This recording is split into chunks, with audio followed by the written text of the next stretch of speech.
Caríssimos irmãos, caríssimas irmãs, louvado seja nosso Senhor Jesus Cristo. Estamos comentando a Santa Liturgia do quarto domingo de Páscoa, no dia 25 de abril.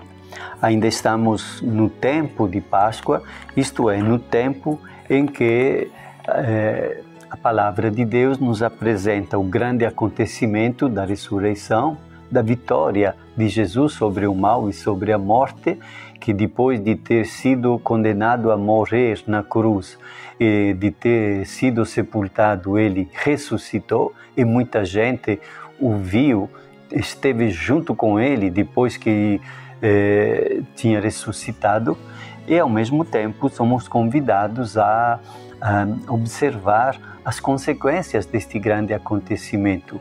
A comunidade que se reúne e todos tinham um coração só e uma alma só e ninguém passava necessidade, e todas aquelas consequências de vida que se renova pela graça de Cristo, pela sua presença já diferente, porque a presença do ressuscitado, a presença que atua por intermédio de outras pessoas, como veremos de Pedro, por exemplo, que curou um paralítico, quando ele disse: eu não tenho nem ouro nem prata, mas que eu tenho eu te dou. Em nome de Jesus Cristo ressuscitado, eu te digo, levanta-te e anda. E aquele paralítico começou a andar, a caminhar plenamente curado. A primeira leitura de hoje é tirada dos Atos dos Apóstolos e nos apresenta exatamente o interrogatório que os fariseus, os chefes daquela época, fazem a Pedro e a João, e eles dizem: hoje estamos sendo interrogados por termos feito o bem a um enfermo e pelo modo como foi curado. É claro que tem todo um diálogo, e a coisa que impressiona é que Pedro, sempre uma pessoa simples e até mesmo assustada diante das autoridades, fala com uma sabedoria, com uma profundidade, com uma beleza, com uma persuasão que é impressionante. Então, de onde é que saiu esta sabedoria de um humilde pescador? Certamente é o Espírito de Cristo ressuscitado que estava agindo nele e através dele. E ele falou: ficai sabendo, pois, que pelo nome de Jesus Cristo, aquele que vós crucificastes e que Deus ressuscitou dos mortos, que este homem está curado diante de vós. Que é uma coisa impressionante. Depois ele continua dizendo: Jesus é a pedra angular para construir a morada de Deus conosco, a pedra angular para construir a própria personalidade, a própria profissionalidade, os relacionamentos, a pedra angular para construir a própria família, os relacionamentos do homem com a sua esposa, da mulher com seu marido e dos dois com os filhos, a pedra angular. Por quê? O que quer dizer a pedra angular? Aquela que permite construir, edificar uma morada que é sólida, que não é ameaçada pelas tempestades. E depois, a primeira leitura, a segunda leitura é tirada da primeira carta de São João, que vai dizer uma outra consequência. Nós vimos uma primeira consequência: o poder de Cristo ressuscitado atua através de Pedro para curar o paralítico. E uma segunda consequência, João fala: desde já nós somos filhos de Deus. E é o batismo que nos conecta com este acontecimento de vitória de Jesus, que vence o mal e vence a morte. O batismo nos liga a Ele, e nos liga de uma maneira definitiva. Até mesmo quando nos tornamos pecadores, esta ligação, este canal de comunicação com Ele continua ativo, continua verdadeiro, vivo. E o Evangelho é de uma beleza extraordinária, do capítulo 10 de São João, é o Evangelho que fala do bom pastor. É Jesus que diz: eu sou o bom pastor. O bom pastor dá a vida por suas ovelhas. E aqui nós entendemos que é utilizada a linguagem das ovelhas e do pastor. Por quê?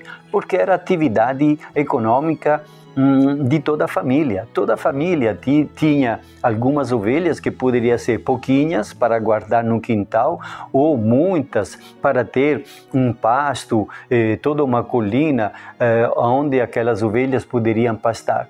E o bom pastor, então, é aquele que dá atenção, cuida, zela pelas suas ovelhas. Como é que fala Jesus? O bom pastor se importa. Eu me importo com as ovelhas. Eu conheço a cada uma. Eu a conheço pelo nome. Eu sei a situação de cada uma. Eu dou a minha vida pelas minhas ovelhas. Eu dou a minha vida e as recebo novamente. Que é falando da ressurreição também. Agora, o contrário do bom pastor, quem é? É o mercenário. Qual é a característica do mercenário? Ele não se importa pelas ovelhas, não tem nenhum interesse a elas. Ele está lá, mas só porque espera o que ganha com isso, qual é o salário. E quando chega o lobo, quer dizer, uma pandemia, um perigo, ali se manda, foge, porque não tem interesse, não se importa com as ovelhas.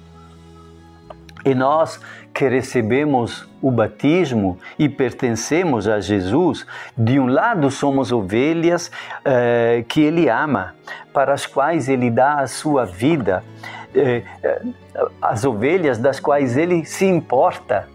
E do outro lado, nós somos chamados a sermos pastores, pela parte que a nós cabe, a tomar parte do seu pastoreio, cada um pela parte que lhe cabe.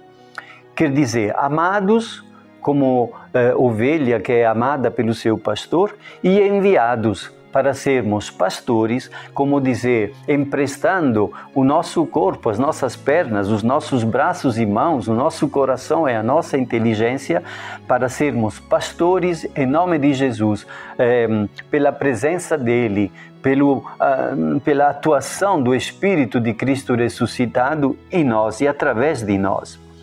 E isto vale não somente para quem é Papa, Bispo, Padre, pelas pessoas consagradas, as pastorais. Eu quero logo dizer, um pai de família, ele é um bom pastor quando se importa com os membros de sua família. Não somente com sua esposa, mas também com seus filhos, mas também com outros membros. E dialoga, ele conhece aquelas ovelhas, quer dizer, está atento para saber o que é que está acontecendo. Se um filho está passando por um problema, ele sabe porque dialoga, porque está ligado. Não é alguém que simplesmente se limita a repassar o dinheiro para pagar as despesas de casa e pouco sabe do filho, porque pouco encontra com ele, pouco vê. Uma professora, ela também pode ser participar da vida do bom pastor, se importa com cada aluno, se procura conhecer o que efetivamente está no coração daquela criança, daquele adolescente, porque dialoga com ele, dialoga com os pais. O médico pode ser um bom pastor, uma enfermeira, um policial pode ser um bom pastor, um juiz, uma autoridade pública pode ser um bom pastor, ou um mercenário. Alguém que se preocupa não com suas ovelhas, não com as pessoas que lhe são confiadas por causa da sua profissão, mas apenas alguém que pensa qual é a sua vantagem, qual é o seu benefício. O bom pastor dá a vida, quer dizer, dá o melhor de si. E, de novo, quero recordar uma palavra da primeira leitura. Só em Jesus Cristo, vitorioso, temos vida. Vida para poder superar os desânimos, os desencontros, os desencantos, os momentos que parece que tudo dá errado, mas com Ele, ainda que se importa conosco, ficamos de pé e retomamos a nossa caminhada. Alguém que se importa comigo, e eu me importo com quem? Alguém que se importa com você, e você se importa com quem?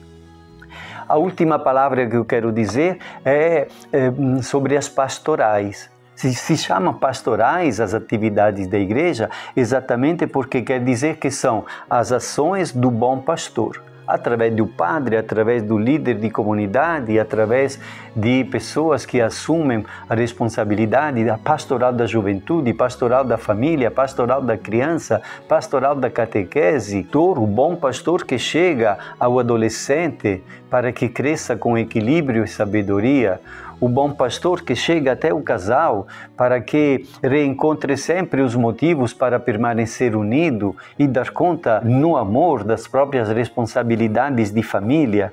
E assim, é na igreja que o bom pastor continua vivendo e agindo por meio das pessoas que seguem a Jesus e pertencem a Ele. Espero sempre mais poder contar com você, com sua presença, não somente de ovelha que segue o bom pastor, mas como quem participa do pastoreio do Senhor para dar conta de construir uma vida melhor na família e na sociedade. Te abençoe, Deus Todo-Poderoso, Pai e Filho e Espírito Santo. Amém.